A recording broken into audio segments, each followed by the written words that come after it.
Bitcoin is immune from attack.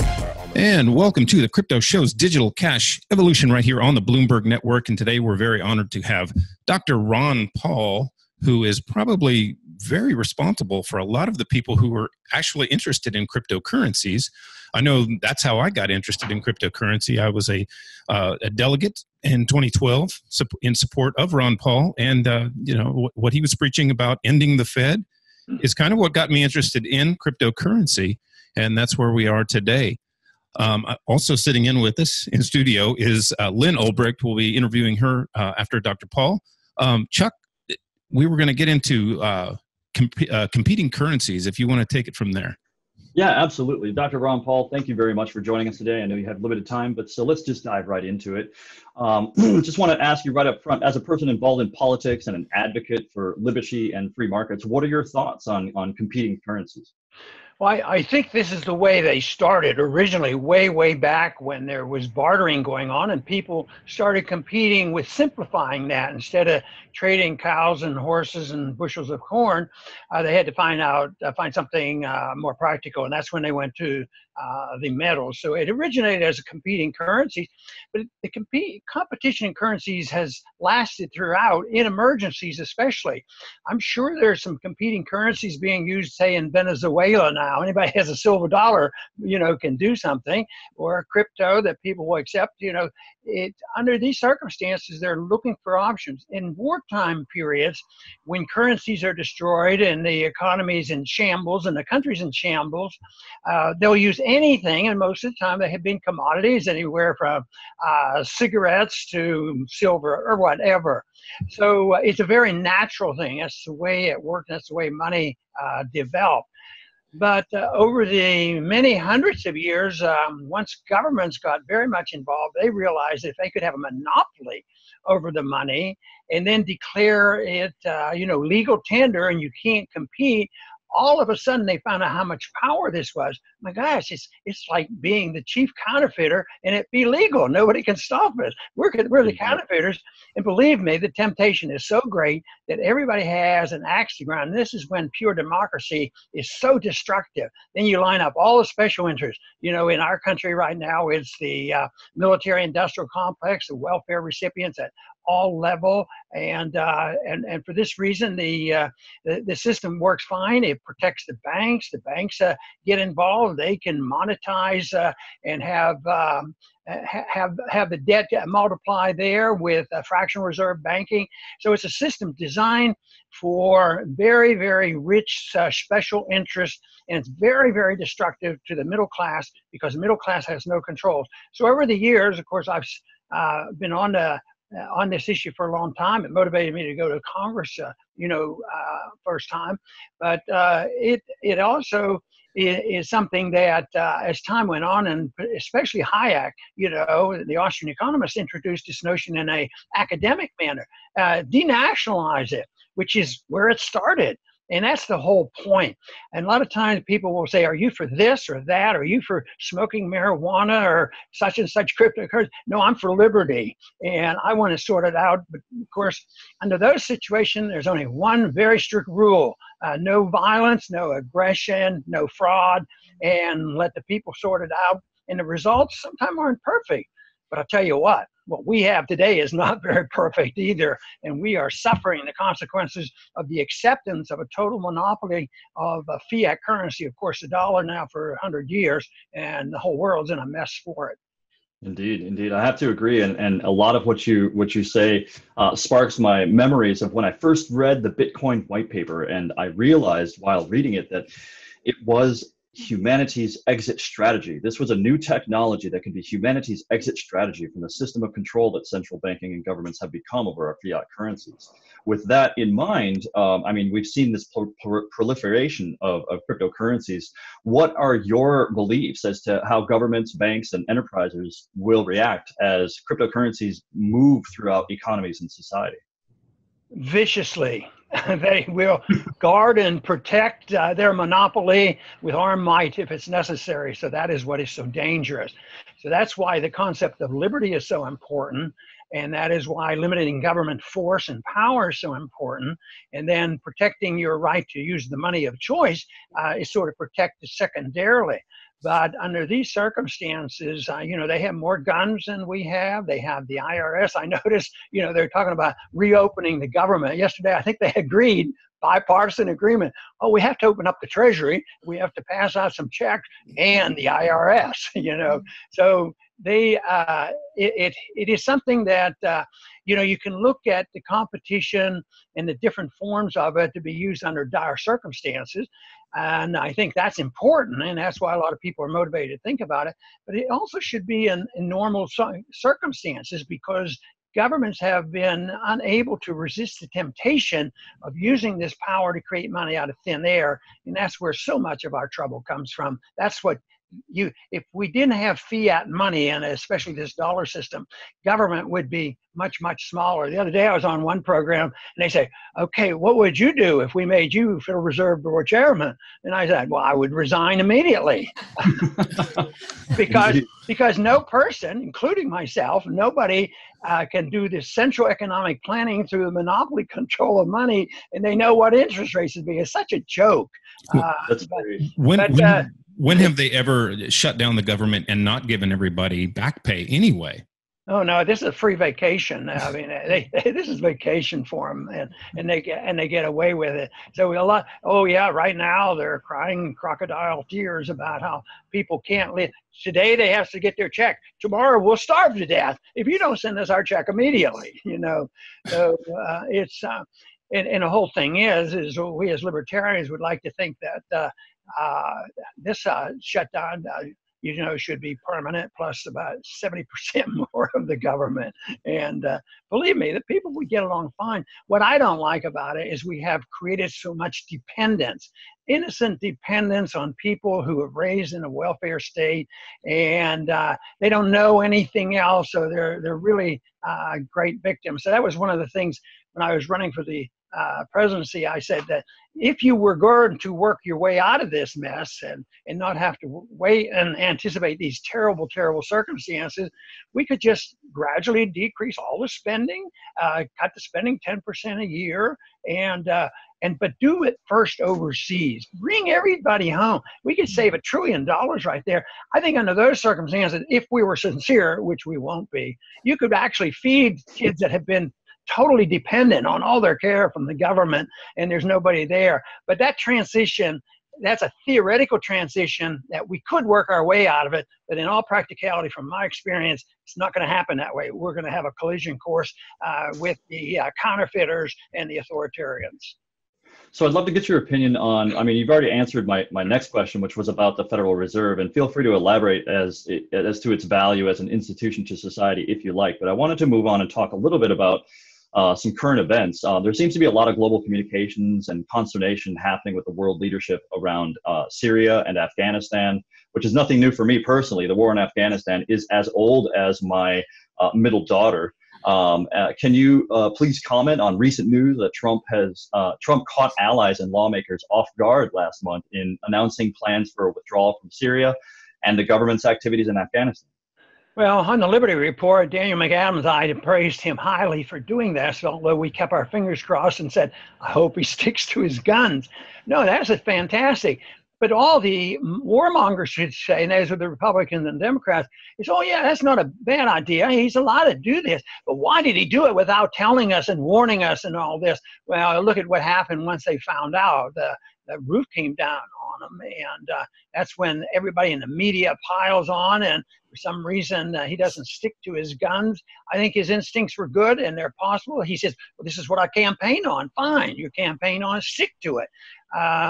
But no, it's all wasted money. They say, no, what really bugs me is when they say, we're in Syria and we're in Iraq and we're in Afghanistan to protect our liberties, our national security, and protect our Constitution. How could anything be more false than that? And think how many people die believing that they are, practically political saints for us because they they sacrificed their lives. And to me, it's so tragic and so sad that that happens. And it's all because we have glorified the military and glorified authoritarianism and made it such that if you don't abide, then you're some type of un-American anti-constitutionalist, because individuals like myself and a few others, I mean, they would hit us pretty hard, as they did in the campaign, that we're un-American. We don't care about the troops. But the one thing I liked about the campaign, you may remember, that in spite of all that grief and yelling and screaming at me for wanting to bring the troops home, I didn't support the troops. When they looked at the financial donations, I got more money than the rest of them all put together. So just because you're in the military doesn't mean you want war. Maybe they go there to try to prevent war. Yeah, you received more donations from active military than anybody out there. We are coming to break, so I do want to remind everybody to go to thecryptoshow.com and find this full interview on the YouTube. Follow us on SoundCloud, everywhere else, and be sure to check out our sponsors, Dash.org and the Edge Wallet. And we will be right back. Welcome back to the Crypto Show's Digital Cash Evolution right here on the Bloomberg Network. And we are back with Dr. Ron Paul. We're very blessed to have him on. He's probably responsible for this show, actually, and indirectly, but directly. And go ahead, Chuck. Take it back into where we were. Well, so we were talking a little bit, we got some opinions on Federal Reserve, government agencies, what Trump's doing with some other government institutions in Afghanistan, the military, things like that. We wanted to get your opinions. What's your perception on Trump's claims that he's cracking down on the Federal Reserve? Mm-hmm. Well, in a way he has, and it really looks like he won that battle. All presidents are like that. They may say one thing in the campaigning, that there's too much inflation and the Federal Reserve does this and that. But all presidents and most members of Congress are very, very supportive of the Federal Reserve because they cover up all the mistakes of spending. If you didn't have the Federal Reserve, the debt wouldn't be financed. That was the other thing I added the other day when they asked me what would I do. I, of course, would resign. But if I had one program to institute at the Fed, I would say you cannot monetize government debt. And but that's what the president's always run, and they want low interest rates. So he's politically okay on this, and it helps him a little bit. But he's absolutely wrong on the monetary policy. I mean, you don't correct the problems of 10 years of massive inflation and $4 trillion of new money and all this QEs, and saying, well, it is a problem. Well, what are we going to do? Well, what we need is a lot more.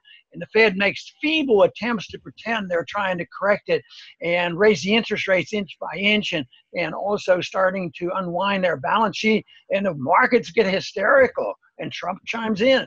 And short time after the meeting, lo and behold, he says, well, maybe we better stop a bit and think about this, think it over again. And the market went up 1,000 points. And so it's so horrible that on the short run, these are correct political moves, but on the long run, it just adds fuel to the fire of malinvestment, debt, and perpetuate the problems. And it's a long way off from having a serious discussion on monetary policy. And I'm convinced that discussion will come. And it's going to be very, very important. And that is when we do have a talk about it. And that, of course, is why when it comes, I want them to be willing to look at, a denationalization of money and having competing currencies, and maybe come up with a much better solution than what we have today. So speaking of solutions, it's there's been some buzz around, I believe it's your son, Rand Paul, running in 2020. What are your thoughts on potentially being a running mate with him? Well, I don't think much about that idea. No, that's not going to happen. And I don't talk to him about presidential politics. Right now, he's trying to, balance himself, being a critic at the same time and not bashing the president all the time. And, he, of course, the other day, I thought, I balanced it pretty well when Romney comes in. Romney was not my favorite politician. Actually, he comes across as a nice guy, but that makes him more dangerous. So Rand, defended the president on this and not and not Romney. But no, I think it's way premature for anybody to be serious about it. There's, the day before the election happened, there were probably 22 candidates on the presidential primary for 2 years from now. I mean, it's the only thing they can think about is political power, lying and finagling and trying to pretend they're going to solve problems. At the same time, they totally ignore it. Just think of all that campaign that just went on. And there was essentially no real talk about monetary policy, no real talk about stopping the wars and removing the principle. And just look at the sadness on once Trump tried to do something and move in that direction, how much heat he received on that. But I think it's way too soon to be talking about 2020 for the election. Fair enough. Fair enough. Well, I want to segue a little bit. We've got our in the studios with Danny. We've got Lyn Ulbricht, mother to Ross Ulbricht, who was imprisoned for his association with the Silk Road. And on that, I wanted to get your comments on. It's kind of a three-part question. Your comments on the success or failure of the drug war in America. Have you seen any successful alternatives? And what are your thoughts on releasing those convicted of possession and other crimes that have no victim? Well, my position during the campaign was to pardon everybody that was in prison for a nonviolent crime. Thank you. And that would solve the problem. Trump may be more favorable to that than some others, and maybe if he gets so upset and everybody turns against him, maybe he'll go and have a big number of people that he'll pardon. But this whole idea that we have the biggest prison system, of course, it's back to this: if you subsidize something, you get more of it. So we subsidize our prisons. We have private prisoner management, and so you're going to have prisoners, and they lobby for the laws. When I talk about border security, I say, I'm not in favor of I'm in favor of some type of security, but not walls. I don't think that solves the problem. Just to remove the incentives, and that would be first is no easy citizenship and no welfare, but also cancel out the drug war, the violence at the drug. Absolutely. And it comes from this drug thing, and it's just and the real corruption is in law enforcement. They use this against people, and people have been in prison when they just they concoct these things. I think this is a major crisis. I talk about monetary policy and all, and we have financial problems. We really have a crisis in our judicial system. It's one thing that conservatives and libertarians should talk more about, because I do think minorities are unfairly punished more than others. If you're a rich white person on television and you have a drug problem, you don't end up in prison. That doesn't happen. But if you don't have anybody to defend you, that's what happens. You end up in prison. So I think it's a good political issue, but it's a good principle issue of liberty. People say, yeah, but they might do this. Look, they're going to start smoking so much marijuana and all this. But the principle there isn't to legalize drugs or legalize marijuana or anything else. It's to legalize liberty and make people realize that they have to assume the responsibility for themselves. You can't have government taking care of us and making us safe from our own activities. People have to be responsible for what they do. And but if we allow our government to decide what is safe, in my efforts and my wife's efforts to raise children, we wanted our kids to be a little bit exposed to risk, to know what it is and to make decisions. So this idea that you're going to have a riskless society means that if anybody looks like they're messing around with them, you get thrown in prison. It's a disaster. So, but it's the big principles that I try to look at, whether it's monetary policy or the justice system or the foreign policy. I must say that's very close to home for me, Dr. Paul. I think that's one of the reasons my wife and I are not together, as I had a practice of offering my children the world as it is. And, my wife very much wanted to protect them and control them and things like that. So I do understand this dichotomy that exists in America. So before we close out, Real quick on the perversion, the perversion of the government into the drug war. Lyn had some statistics on all of the people who were involved in lobbying for private prisons and against the drug war. Well, again, as Dr. Paul said, see what's subsidized. What's subsidized grows. The drug war we've spent over $1 trillion over 45 years. People are still using drugs. They can't even keep drugs out of the prisons. But it's metastasizing, and it's caused life sentences to be quintupled since the drug war. People, many thousands of people serving life for nonviolent offenses. And if the prison's population were a state, its own state, it's larger than 11 states. It's becoming like just a part of our country as a state is. And this is an outrage and a terrible humanitarian crisis. And you have to remember, too, that people who really support the war might have a monetary interest, too, because the drug industry is not very interested in finding out and figuring out what it might be a lot safer and more secure and letting people make up their decision, because that is one big problem. The other day, somebody said, well, we might have socialized medicine someday. I said, but right now we have corporate medicine, and it's every bit as close. It gets very close to fascism, because it's the big corporations, the crony corporation, has nothing to do with freedom of choice. Matter of fact, it's a disastrous system, and the people make a lot of money in the drug industry. Yeah, and all you have to do is see the top lobbyists that are working against marijuana legalization. It's private prisons, prison guard unions, police unions, pharmaceutical companies, and alcohol and beer companies. And they don't mention the cartels, which of course are in there, but they're not an official lobbying group. And follow the money, follow the power. And our constitutional protections are also being shredded with the drug exception in the courts. And it's like, oh, well, no worries about the Bill of Rights because it's drugs. And this is a dangerous precedent for all of us, whether it's drugs or not. Indeed. Yeah. Thank you all for your comments on that. I have some personal stories on that. And I think that as a person of color, people who are people of color have a disproportionate likelihood of ending up in jail, as I think we're all aware.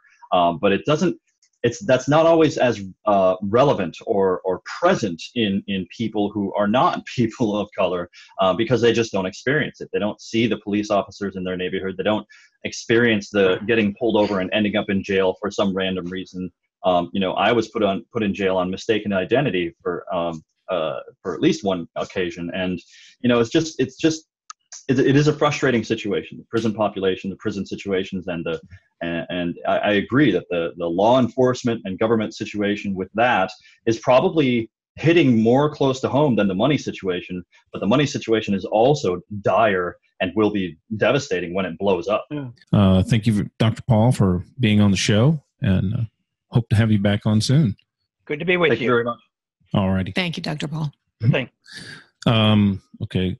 Dr. Paul, did you want to? Oh yeah, Lyn voted for you in 1978 for Congress in Texas.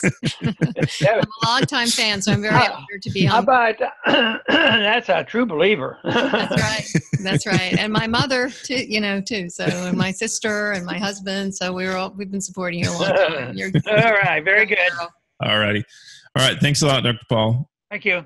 All right.